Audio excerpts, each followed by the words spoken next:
Welcome back जी। हम discuss कर रहे थे ब्रेक इवन एनालिसिस, और इस ब्रेक इवन एनालिसिस में आपको मैंने बताया कि हम फिक्स कॉस्ट, वेरिएबल कॉस्ट इनको कंसीडर कर रहे हैं, and we are looking at के डिफरेंट लेवल्स ऑफ मैन्युफैक्चरिंग के लिए different locations are better for us.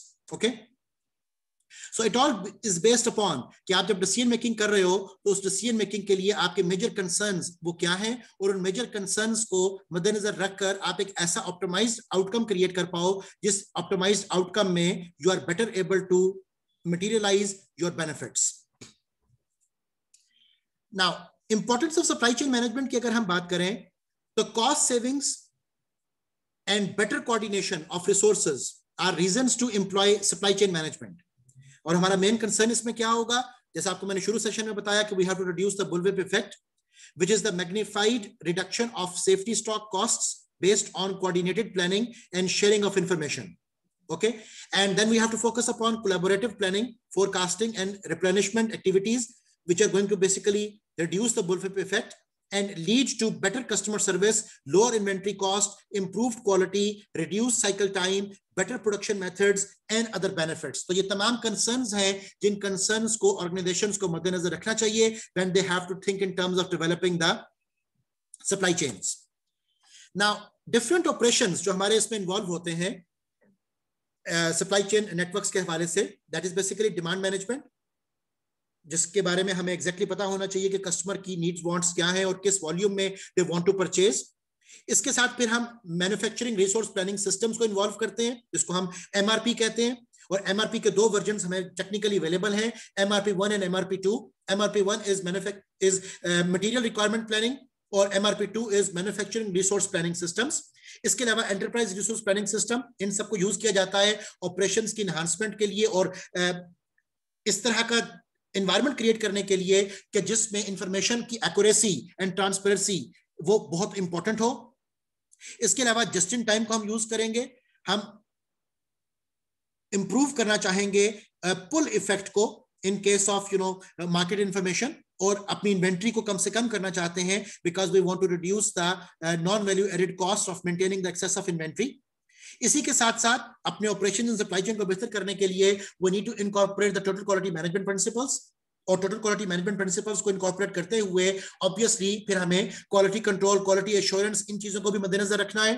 We have to सी कि हम स्टैटिस्टिकल क्वालिटी कंट्रोल मेथड्स को वो कैसे यूज कर पाएंगे, और स्टैटिस्टिकल क्वालिटी कंट्रोल मेथड्स को यूज करते हुए then you can move towards the achievement of 6 sigma standards, कि जिसमें आप 3.4 एरर्स इन 1 मिलियन ट्रांजैक्शंस की वो बात करते हो. तो ये तमाम चीजें तभी मटेरियलाइज हो पाती हैं जब हमारे पास सिंक्रोनाइज्ड और पैटर्नाइज्ड नेटवर्क्स जो हैं वो अवेलेबल हो. इसके अलावा जब हम सप्लाई चेन नेटवर्क की बात कर रहे हैं, सप्लाई चेन मैनेजमेंट की बात कर रहे हैं, तो distribution is one of the major concerns we need to focus upon. उसमें ट्रांसपोर्टेशन मैनेजमेंट हमें सोचनी है कि वो कैसे मैनेज की जाएगी. उसमें trade off decision between cost and timing of delivery and customer service via trucks, rail and water and air, इनको देखना होगा. और ये जितने भी नेटवर्क्स हैं, आपका रेल है, ट्रक है, वाटर है, एयर है, इन सब के साथ एसोसिएटेड जितने भी इश्यूज एंड प्रॉब्लम्स हैं, you need to have a focus upon them. ठीक है, आपके लैंड के केस में रोड्स की congestion is the major issue. आपके एयर ट्रैवल के केस में it can be the snow falling which can be causing the problem. बहुत सा इशू, जैसे भी हमने यूपीएस एंड फेडेक्स की एग्जांपल में भी देखा कि दे आर continuously concerned कि what are the bottlenecks and where can we further improve upon our transportation. Likewise, customer relationship management में strategies to ensure deliveries, resolve complaints, improve communication and determine service requirements, इन तमाम चीजों को मद्देनजर रखा जाता है. और नेटवर्क डिजाइन में we have to create distribution networks based on trade-off decisions between cost and sophistication of distribution system. Okay, so अभी जैसा हमने यूपीएस के केस में देखा कि even traffic रश के दौरान they are diverting their trucks कि इस आप रूट से ना जाएं, आप दूसरे रूट से जाएं, बिकॉज कस्टमर को on time delivery of the parcel जो है वो पहुंचाना जरूरी है. ओके, तो अब सोफिस्टिकेशन आप किस कदर लेकर आना चाहते हो, ये डिपेंड करेगा कि that how competitive you want to be in the industry. Likewise integration के इश्यूज हैं जो हमें सप्लाई चेन में मद्देनजर रखने हैं. So supply chain process integration में when supply chain participants work for common goals requires intra-firm functional integration based on efforts to change attitude and adversarial relationships, ताकि win-win collaboration जो है वो create हो सके. और supply chain performance management की जब हम बात करते हैं तो crucial for firms to know if procedures are working or not. Likewise, current trends की अगर अब हम बात करें towards the end of our session, तो हम expanding the supply chain के factors को मद्देनजर रखते हैं. फॉर एग्जाम्पल, ग्लोबल फर्म्स के लिए एक बहुत बड़ा चैलेंज वो हमारे सामने आ रहा है कि how are they going to expand their partnership relationships in different foreign markets. Okay, अब उस पर्पस में हमारे पास दो तरह की एक्सपेंशन पॉसिबल है. One is known as the breadth, which is foreign manufacturing, office and retail sites, foreign suppliers and customers. और दूसरी इंपॉर्टेंट चीज है depth, which is talking about the second and third tier suppliers and customers. ठीक है, तो अब आपको कितनी इंटीग्रेशन में जाना है, ये आपके मेजर कंसर्न्स हैं जब हम ग्लोबल फर्म्स की expansion in different international markets की बात वो करते हैं. इसी तरह increasing supply chain responsiveness are the current trends, are the contemporary issues we need to focus upon. For example, firms will increasingly need to be more flexible and responsive to customer need. Supply chains will need to benchmark industry performance and meet and improve on a continuous basis. Responsiveness improvement will come from more effective and faster product and service delivery systems. So these are all the concerns जो कि responsiveness को enhance करते हैं when we think in terms of supply chain. एक और बहुत important topic जिसके ऊपर बहुत रिसर्च की जा रही है और उसके ऊपर फर्दर एनहांसमेंट की भी हमें जरूरत है, फर्दर वर्किंग की जरूरत है, बहुत से गैप्स उसमें अभी भी अवेलेबल हैं, and that is the discussion related with the green supply chain. Okay, so when we talk about greening of the supply chain, it is talking and focusing upon producing, packaging, moving, storing, delivering, and other supply chain activities can be harmful to the environment. और इस harmfulness में जो one of the major thing which is causing a lot of trouble to the environment is the packing material. Okay, so packing material की recycling, packing material को dispose of करना, इस तरह के बहुत सारे इश्यूज हैं जो कि ग्रीन सप्लाई चेन्स का पार्ट वो बन रहे हैं. So supply chain will work harder to reduce environmental degradation. Large majority, up to 75% of global consumers influenced by a firm's environmental friendliness reputation, and recycling and conservation are a growing alternative in response to high cost of natural resources. तो ये तमाम concerns हैं जो कि आप grinning of supply chain के case में study वो करते हो. अब इसी के साथ साथ हमें सिर्फ चीजों को ग्रीन नहीं करना है, we have to focus upon the costs as well. So cost reduction should be achieved through reducing purchasing cost, reducing waste. और ये बहुत बड़ा वेस्टेज, आपको पता है कि टोटल क्वालिटी मैनेजमेंट के लिटरेचर में भी जब आप 7 मूडास की बात करते हो तो one most important muda is the wastage, जो आपका जो मटेरियल का वेस्टेज है. So we have to reduce the wastage. Reducing excess inventory, just in time को हम यूज कर सकते हैं, and reducing non value added activities. तो ये तमाम वो एस्पेक्ट्स हैं जिससे कि हम सप्लाई चेन से एसोसिएटेड जो आपकी कॉस्ट्स हैं उनको कंटेन करने की कोशिश वो करेंगे. इसके ऊपर बहुत ज्यादा वर्किंग फर्दर होने की जरूरत वो मौजूद है. सो कंटिन्यूस इंप्रूवमेंट की अगर हम बात करते हैं तो उस केस में भी बेंचमार्किंग के कॉन्टेक्स्ट में improve over competitors performance, trial and error से हम चीजों को सीखेंगे, and increase knowledge of supply chain processes. इन तमाम चीजों से भी कॉस्ट कंटेनमेंट की डिस्कशन वो की जा सकती है कि हम बेंचमार्क प्रोसेस को यूज करके भी अपने आप को कॉस्ट के जो अपर सीलिंग्स हैं उसके ऊपर ला सकते हैं, so that we could know exactly कि हमारे लिए कितनी कॉस्ट जो है that it would be feasible and viable. Likewise अगर हम efficient and responsive supply chains की बात करें तो ये दो कंसर्न्स हमारे पास आते हैं. एफिशिएंट सप्लाई चेन के केस में supply demand at the lowest cost की बात की जाती है, जबकि रिस्पॉन्सिव के केस में रिस्पॉन्ड क्विकली टू डिमांड की बात की जाती है. इसमें कॉस्ट हमारे लिए मेन गोल नहीं है. अगर हम प्रोडक्ट डिजाइन स्ट्रेटेजी की बात करें तो एफिशिएंट सप्लाई चेन में maximize performance at a minimum product cost, और प्रोडक्ट डिजाइन स्ट्रेटेजी के केस में रिस्पॉन्सिव सप्लाई चेन की अगर हम बात करें तो create modularity to allow postponement of product differentiation. Likewise pricing strategy के केस में lower margin because price is a prime customer driver, जबकि रिस्पॉन्सिव सप्लाई चेन के केस में higher margin because price is not a prime customer driver.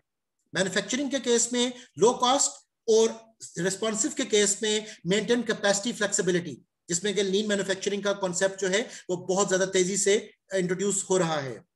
Inventory strategy के case में अगर हम efficient supply chain की बात करें तो minimize inventory to lower cost, जबकि इन्वेंट्री स्ट्रेटेजी अगर हम रिस्पॉन्सिव सप्लाई चेन में देखें तो maintain buffer inventory to deal with demand supply uncertainty. Lead time के केस में efficient supply chain would talk about reduce but not at the expense of cost, और responsive के case में reduce aggressively even if the costs are significant. Okay, और supplier strategy के case में efficient supply chains are focusing upon select based on cost and quality, और responsive supply chain के case में select based on speed, flexibility, reliability and quality. Now it all depends कि आपकी जो company की strategy है in terms of supply chain, आप अपने आप को एफिशिएंट सप्लाई चेन के कॉन्टेक्स्ट में डेवलप करना चाहते हो कि you want to be more responsive in the supply chain context. Now, different scopes of strategic fit across the supply chain वो यूज किए जा सकते हैं, जैसा भी आपको मैंने efficient and responsive context में बात को डिस्कस किया। So different scopes of strategic fit की जब हम बात करें across the supply chain, तो हमारे पास 4 things are to be counted important. So strategic fit and scope के केस में it is said कि explain why achieving strategic fit is crucial to a company's overall success. Okay, इसमें हम ये देखेंगे कि कंपनी की ओवरऑल जो सक्सेस है उसको हम सप्लाई चेन प्रॉफिटेबिलिटी के साथ एसोसिएट वो कैसे कर रहे हैं। The second concern is describe how a company achieve strategic fit between its supply chain strategy and competitive strategy. आप कंपेटिटिवनेस में आपको पता है कि फ्लेक्सिबिलिटी, क्वालिटी, कॉस्ट, ये सब चीजें शामिल की जाती हैं। तो आप कंपेटिटिवनेस के केस में आपको सप्लाई चेन को इन एसोसिएशन विद योर कंपेटिटिवनेस वो लेकर आना है। The third consideration is describe the importance of expanding the scope of strategic fit across the supply chain.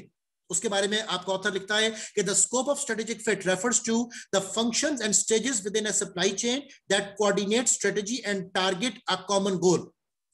ठीक है, fourth step के ऊपर the idea discussed is कि describe the major obstacles that must be overcome to manage a supply chain strategy successfully. और वो obstacles आपके क्या हो सकते हैं? It is said that increasing product variety, decreasing product life cycle, demanding customers and global competition, all make creating supply chain strategies more difficult, as these factors can hamper supply chain performance. This increase in globalization of the supply chain and fragmentation of supply chain ownership has also made it more difficult to execute supply chain strategies.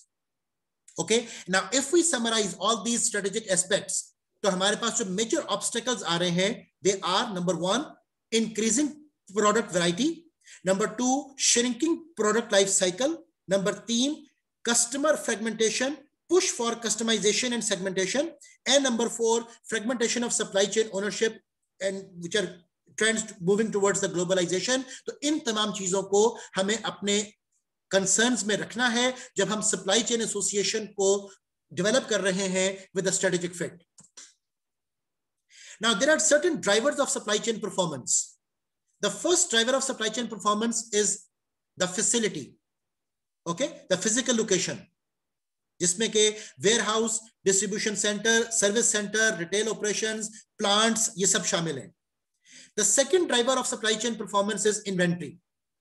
The third driver of the supply chain performance is the transportation, कि आपने rail road, trucking, water, air, pipeline, किस तरीके से आपने transportation अपनी product and services की वो करनी है।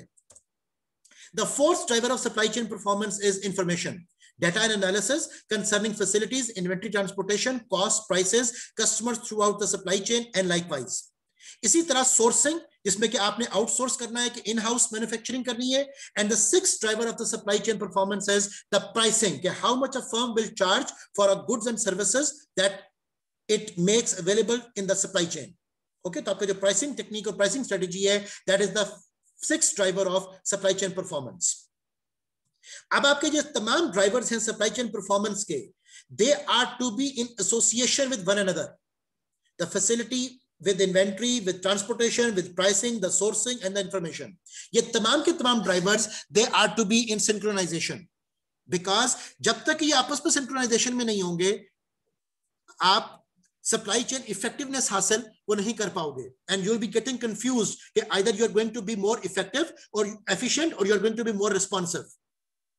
ओके, तो अब ओवरऑल ऑर्गेनाइजेशन की strategy is to be translated into supply chain strategy, and the supply chain strategy should be developed in terms of either what are your priorities, you want to create efficiency or you want to create effectiveness and responsiveness, और फिर उस सूरत में हम ये देखेंगे कि आपके जो ड्राइवर्स हैं उनको आपने कहां पर किस किस में क्या ट्रेड ऑफ वो लेकर आना है.